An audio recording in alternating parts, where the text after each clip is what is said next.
तर पब्लिक जय श्रीराम. आज आहे ना आपण घरी होतो, त्यामुळे ना आपण सकाळी सकाळी चाललो होतो खंडोबाला. त्यासोबत आहे ना आपल्यासोबत होता समर्थ. मग काय आलो मंदिरामध्ये आल्यानंतर दर्शन घेतलं, चाललो होतो आपण गावात. कारण आहे ना मयूर आला होता शिन्नरवरून. तो आहे ना आता 2 दिवस झालता शिन्नरला घालता, पण परत आहे ना शिन्नरवरून वाकलेला आलता. कारण आहे त्याचं इथं वावर आहे, त्यामुळे त्याला इथं यावं लागत नाही का.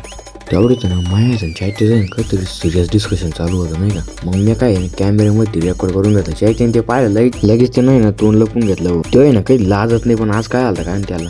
मग काय घरी आल्यानंतर आहे ना आपण चाललो चोयकवाडीत. कारण आहे ना आपल्याला थोडं सामान आणायला जायचं नाही. घरी आल्यानंतर आहे ना आपण परत चाललो होतो लोणीला. कारण आहे ना आज होती आपली NCC फॉलोइंग. आता आहे ना 26 जानेवारी जवळ आली, त्यामुळे ना प्रॅक्टिससाठी ना रेग्युलर जावं लागत नाही का. कॉलेजला आल्यानंतर ना आपण एकटेच बसलो नाही तिथं. कारण आहे ना अजून कोणी आलेलं नव्हतं नाही फॉलोइंगसाठी. भावांनो NCC फॉलोइंग झाल्यानंतर ना एक शेवट एन्जॉयमेंट म्हणून एक सॉन्ग किंवा आहे ना काहीतरी ऍक्टिव्हिटी घेत असते नाही का. तुम्ही ना ते बघा.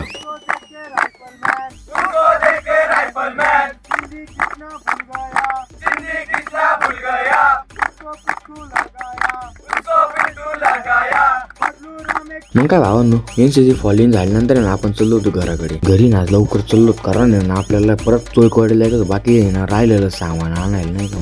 मग काय बांब्याला घेतलं आणि चाललो चोळकीवाडीला. आपलं आहे ना राहिलेलं तेवढं सामान आणायचं. मग काय चोळकीवाडीवरून आहे ना घरी जाताना आपल्याला झाला होता अंधार. त्याच्याने या भाऊना तोंड बांधलं जसं आहे ना याच्याकडे ना सगळे पाहते नाही का. मग काय त्याला कळलं नाही का आपण ब्लॉग काढला, त्यानं लगेच ना तोंडाचा रुमाल सोडला. तर भावांनो आजचा ब्लॉग कसा वाटला हे कमेंट करून सांगा. आपण भेटू आता उद्याच्या ब्लॉग मध्ये.